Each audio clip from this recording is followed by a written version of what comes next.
धरने खत्म हो गए हैं और पीटीआई की पूरी लीडरशिप जो है वो अपने अपने घरों को वापस रवाना हो गई। जो पार्लियामेंट में थे वो भी चले गए, जो केपी हाउस में थे वो भी चले गए, कोई साबिक वज़ीर आला था वो भी रवाना हुआ, मौजूदा वज़ीर आला भी इस वक्त रवाना हो चुके हैं और इमरान खान बदस्तूर जेल में मौजूद हैं और उनकी फैमिली उनसे मुलाकात नहीं कर पाई। घरों को लौटने से पहले पूरी पीटीआई की लीडरशिप आज सुप्रीम कोर्ट पहुंची।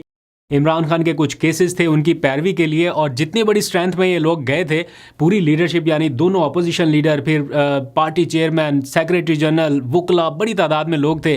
तो ऐसा लग रहा था कि कोई ना कोई रिलीफ तो ये लेके निकलेंगे। लेकिन सरप्राइजिंगली जब केसेस ख़त्म हुए तो उसका जो आउटकम था वो तवक्कुआत के बरक्स ही था। यानी कोई ऐसा ऑर्डर, कोई ऐसा हुक्मनामा, ना तहरीरी ना वर्बल, कोई ऐसी चीज़ नहीं थी जो इमरान खान को बराह रास्त कोई रिलीफ फराहम कर सकती।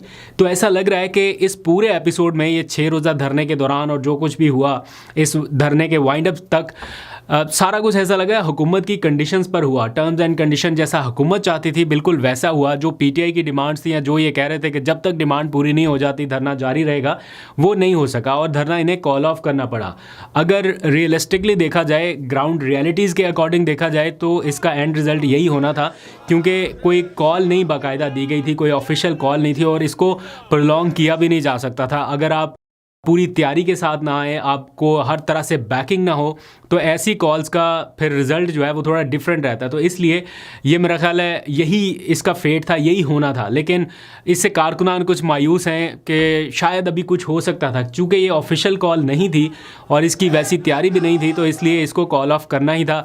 आज नहीं होता, 2 दिन के बाद हो जाता, लेकिन ये कोई ऐसी मूवमेंट नहीं थी कि आपको कोई महीने की तैयारी के साथ सड़कों पे रहना था। लेकिन ये भी ऐलान कर दिया गया कि हम तैयारी के साथ, बेहतरीन तैयारी के साथ आएंगे और इस बार क्या करना है वो भी बताया गया है। एक इमरान खान रिहाई फोर्स जो है उसके क़याम का ऐलान कर दिया गया, उसकी मेंबरशिप शुरू होगी and so on. Suhail Afridi ने कहा कि मुझे जो इमरान खान ने टास्क दिया स्ट्रीट मूवमेंट का, मैं वापस अपने मिशन पर जाऊंगा और यही काम करूंगा। और ईद के बाद फिर उन्होंने कुछ अपने नए प्लान्स भी बताए हैं। कुछ लोग कहते हैं कि जब ये ईद ख़त्म होगी तो फिर कहा जाएगा कि अगली ईद के बाद, और फिर जब अगली ईद ख़त्म होगी तो कोई नई चीज़।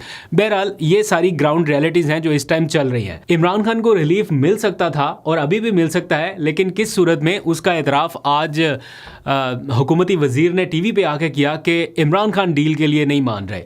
जिन कंडीशंस पर वो चाहते हैं बात करना वो हुकूमत के लिए काबिल कबूल नहीं है। यानी इमरान खान सीधा सीधा ये चाहते हैं कि आप मेरी जगह पे और मैं आपकी जगह पे आ जाऊँ। वो चाहते हैं कि मैंडेट वापस हो और मैं हुक्मरान बनूँ। ये इसका पूरा खुलासा आज राना सनाउल्लाह साहब ने टीवी पे किया। इसके बारे में आगे चल के बात भी करेंगे, जब उन्होंने कहा कि 2 मरतबा संजीदा पेशकश की जा चुकी है इमरान खान को। ये एग्जैक्ट उनके वर्ड से, पहले मुझे लगा कि शायद ये डील के हवाले से जो बातचीत की जा रही है, जो उन्होंने बिल्कुल खुलेआम ही कह दिया, उन्होंने कहा घुमाने फिराने की ज़रूरत नहीं है। सीधी बात यह है कि इमरान खान डील के लिए नहीं मान रहा। डील, ये उन्होंने लफ्ज़ इस्तेमाल किया कि इमरान खान डील के लिए नहीं मान रहा। 2 मरतबा संजीदा पेशकश की जा चुकी है या एफर्ट की जा चुकी है 2 मरतबा। तो ये अपने आप में एक कन्फेशन है, एक एतराफ़ है कि अगेंस्ट ऑल ऑड्स वो बंदा अपने प्रिंसिपल स्टैंड से पीछे नहीं हट रहा। मैं वो वाली टर्म भी नहीं यूज़ करता कि जैसे कहते हैं ना कि वो डट के खड़ा है और फिर वो सारा बार ही इमरान खान के कंधों पे आ जाता है कि वो तो डट के खड़ा है, बाहर भी तो कुछ हो ना। लेकिन ये भी, इस हकीकत से भी इनकार नहीं किया जा सकता कि वो अपने प्रिंसिपल स्टैंड से पीछे हटने के लिए तैयार नहीं है। हालांकि कुछ लोग समझते हैं कि कहीं ना कहीं कॉम्प्रोमाइज़ होना चाहिए, सो वो अपने लिए वे आउट बना सकें। ये जो उनके कंधे पे पूरा जोर डाल देते हैं कि डट के खड़ा है इमरान खान, तो उसी सारा वज़न वही उठाए और बाहर वाले बस इसी एक चीज़ के ऊपर सारा कुछ करते रहें, बाहर के पर्क्स एंड प्रिविलेजेस एंजॉय करते रहें। ये भी ठीक नहीं है। आगे बढ़ते हैं। कल रात एक सिचुएशन है, मैंने आपको ज़रा बतानी है सूरत हाल। ये कोई ख़बर नहीं है, ख़बरें आगे चल के डिस्कस करते हैं। मैंने आपको एक सिचुएशन बतानी है जो मैंने अपने आंखों से विटनेस की। वो ये कि रात तकरीबन 2 बजे का वक्त था, यूँ समझ लीजिए 1:45। रात में रावलपिंडी से इस्लामाबाद की जानिब आ रहा था। इस दौरान रास्ते में एक वीआईपी मूवमेंट देखी। मूवमेंट ऐसी थी कि बहुत सारी पुलिस की गाड़ियाँ और उनमें, उनके दरमियान में एक एम्बुलेंस और बिल्कुल आखिर में फायर ब्रिगेड की गाड़ी। तो वो हम चूँकि क्रॉस कर रहे थे रोड, तो एक साइड से वो सारा जो कॉन्वॉय था वो गुजर गया। जैसे वो कॉन्वॉय गुजरा तो मैंने अक्सर ये देखा है कि एम्बुलेंस जो है वो किसी ना किसी प्रोटोकॉल में शामिल होती है। जब कोई बड़ा प्रोटोकॉल जा रहा हो तो उसमें एम्बुलेंस भी होती है, फायर ब्रिगेड भी होती है। लेकिन एम्बुलेंस को प्रोटोकॉल दिया जा रहा हो जिसमें आगे पीछे पुलिस की गाड़ियाँ हों, ये थोड़ा मुझे थोड़ा डिफरेंट लगा।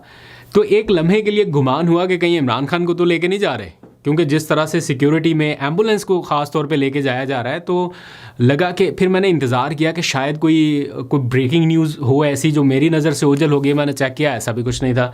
तो मैं अगेन कह रहा हूँ कि ये कोई ख़बर नहीं है, लेकिन एक गुमान हुआ एक लम्हे के लिए कि शायद कहीं इमरान खान को ना ले जाया जा रहा हो। तो ये गुमान जो है ये खारिज इम्कान भी नहीं हो सकता। तो देखते हैं कभी आगे चल के अगर कोई ये ख़बर आपको अनफोल्ड होती किसी टाइम पे जाके नज़र आए कि वो ले जाया गया था किसी जगह पे, तो फिर यही वाला टाइम होगा, यही मूवमेंट होगी। क्योंकि जिस तरह की मूवमेंट थी, क्योंकि कोई ऐसी उस टाइम कोई ऐसी वीवीआईपी मूवमेंट मुझे नहीं याद कि कहीं रिपोर्ट हो रही हो या कोई जा रहा हो। बहरहाल ये अगेन कह रहा हूँ ख़बर नहीं है, एक सिचुएशन है जो आपसे डिस्कस कर रहा हूँ। अब आगे आ जाइए ज़रा। पीटीआई के धरने ख़त्म हो गए हैं, अब आगे करना क्या है उसका लाहेअमल आज सुहेल आफरीदी साहब ने अनाउंस किया। उन्होंने कहा कि इमरान खान रिहाई फोर्स बनाने का मैं ऐलान करता हूँ, ये आज उन्होंने अनाउंस कर दिया। और साथ ही कहा कि अब हम इसकी मेंबरशिप देने जा रहे हैं और ईद तक इसकी मेंबरशिप चलती रहेगी, और ईद के फ़ौरन बाद मैं उन तमाम लोगों से मिलूंगा जो इसमें रजिस्टर्ड होंगे। इसमें इंसाफ यूथ विंग के लोग आ सकते हैं, इसमें आईएसएफ के लोग आ सकते हैं, पीटीआई के, वुमेन विंग के, माइनॉरिटीज़ के, और ओवरऑल जनरल पब्लिक में से जो आना चाहे वो इसमें शामिल हो, अपनी मेंबरशिप कराए। जिसको है कि इमरान खान को रिहा होना चाहिए वो अपनी एफ़र्ट डाले, और उसके बाद वो ईद के बाद इन सब लोगों से जो रजिस्टर्ड होंगे उनसे मुलाकात करेंगे और एक कोई हल्फ की तकरीब होगी। इमरान खान रिहाई फोर्स का ऐलान करता हूं, जिसमें पाकिस्तान के तमाम नौजवान, मेरे भाई मेरी बहनें उसमें शरीक होंगी। इसमें हम मेंबरशिप करेंगे। ईद के फौरन बाद पिशावर में इंशाअल्लाह ताला जितनी मेंबरशिप होगी इसकी तमाम नौजवानों से मैं पिशावर में हल्फ लूंगा इंशाअल्लाह ताला। और जिस दिन इंशाअल्लाह ताला हम इमरान खान साहब को रिहा करेंगे, उस दिन इमरान खान साहब इनका शुक्रिया अदा करके इसको डिसॉल्व कर देंगे। इनका काम यहीं तक होगा। अब ये उन्होंने पूरा एक प्लान बताया और कहा कि अब हम तैयारी के साथ आएंगे। यानी अभी तक की कोई ऑफिशियल कॉल उन्होंने दी नहीं थी। ये जो एहतजाज भी हो रहा था ये बिना ऑफिशियल कॉल के हो रहा था। सिर्फ अलामा राजा नासिर अब्बास और महमूद अचकज़ई ने जो कॉल दी थी कि सारे MNAs MPs यहाँ पे एहतजाज करें, इसलिए एहतजाज हो रहा था। तो जनरल पब्लिक को उन्होंने कोई कॉल नहीं दी थी।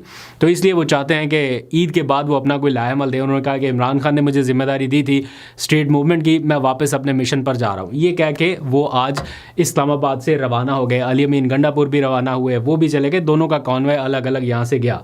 और साथ ही जो बंद सड़कें थी, शाहराहें थी, वो सारी की सारी खोल दी गई। उन्होंने कहा कि हम पे बाइंडिंग है, हम चूँकि अदालती अहकामात मानने के, तो हाई कोर्ट का हुक्म था, हम उसकी तामील कर रहे हैं। कुछ लोग कह रहे थे कि जब अदालती अहकामात पर इमरान खान की मुलाकातें नहीं हो सकती तो फिर सड़कें क्यों खुलें।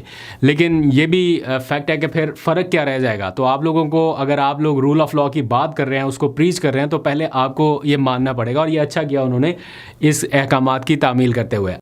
अब सुप्रीम कोर्ट में आज क्या हुआ वो इंटरेस्टिंग तफसीलात मैं आपको बता देता हूँ। सुप्रीम कोर्ट ऑफ पाकिस्तान में आज इमरान खान के मुतादिद केसेस थे, कोई 5 के करीब गालबन केसेस थे, जिनकी समाअत आज होना थी। पूरी पीटीआई लीडरशिप, ये ख़ास तौर पे धरने में मौजूद जितने भी लोग थे, कोई पार्लियामेंट में था, कोई केपी हाउस से था, ये सारे लोग आज सुप्रीम कोर्ट पहुँचे। और जब वहाँ पर गए तो वकला की बड़ी तादाद, लीडरशिप की बड़ी तादाद, MNA MPA सेनेटर, इन सबको देख के लगा कि जब ये सारे जजेस के सामने होंगे तो शायद कोई बात करें इमरान खान से मुलाकात की, या कोई ऐसा रिलीफ लेके आएँ, कोई ऐसा ऑर्डर लेके आएँ। बेशक वर्बली ले आएँ, लेकिन कोई ऐसा ऑर्डर के अदालत कोई कह दे कि जनाब इन 2-3 की मुलाकात करा दी जाए, ताकि ये सारा सिचुएशन जो है ये कंट्रोल हो सके।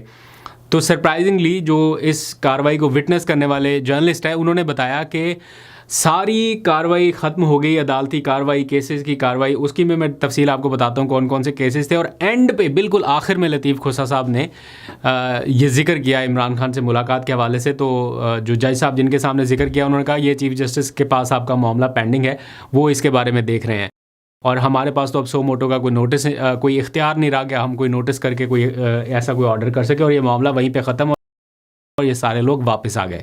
तो ये हुआ आज। तो जो केसेस अंदर थे उनकी भी मैं जल्दी से तफसीलात बता देता हूँ। साइफ़र केस दोबारा ज़िंदा हुआ है। उस केस में हुकूमत को ये लगता है, या सरकारी जो वकला हैं उनको ये लगता है कि ये रिवर्स कराया जा सकता है, या इमरान खान की इसमें जो बरियत हुई है इसको रिवर्स कराया जा सकता है। तो वो अपने तौर पे कोशिश कर रहे हैं। उन्होंने वक्त मांग लिया है अदालत से, और आज अदालत ने उन्हें वक्त दे भी दिया। एक तोशाखाना केस है जिसमें सज़ा के बायस इमरान खान साहब अब किसी इलेक्शन में हिस्सा नहीं ले सकते जब तक वो अपना टाइम 5 साल का पूरा ना कर लें। तो उसमें जो सज़ा थी उनकी वो मुअत्तल हो गई थी। तो पीटीआई के वकला ये चाहते हैं कि सज़ा के साथ साथ वो पूरे का पूरा फ़ैसला भी मुअत्तल हो, ताकि इमरान खान साहब किसी इलेक्शन में हिस्सा ले सके। अगर वो बाकी सज़ाएँ उनकी मुअत्तल होती हैं तो वो आगे इलेक्शन में हिस्सा ले सकें। तो उसके ऊपर आज सुप्रीम कोर्ट ने इलेक्शन कमीशन ऑफ पाकिस्तान को नोटिस कर दिया है। और तीसरा, इमरान खान और बुशरा बीबी की बहुत सारे केसेस में ज़मानतें जो हुई थी, पंजाब हुकूमत उनके अगेंस्ट सुप्रीम कोर्ट गई थी कि ये ज़मानतें इनकी खारिज की जाएं, लेकिन आज पंजाब हुकूमत ने अपनी ये दरख्वास्त वापस ले लिया और वकील ने बताया कि मुझे ये हिदायत मिली हैं कि ये दरख्वास्तें वापस ले ली जाएं। दैट मीन्स कि इमरान खान की ज़मानतें बरकरार रहेंगी और वो वापस नहीं होंगी। ये तो केस ख़त्म हो गया। बाकी केसेस मेरा ख्याल 24 फरवरी के लिए फ़िक्स किए गए हैं। अब देखते हैं क्या होता है।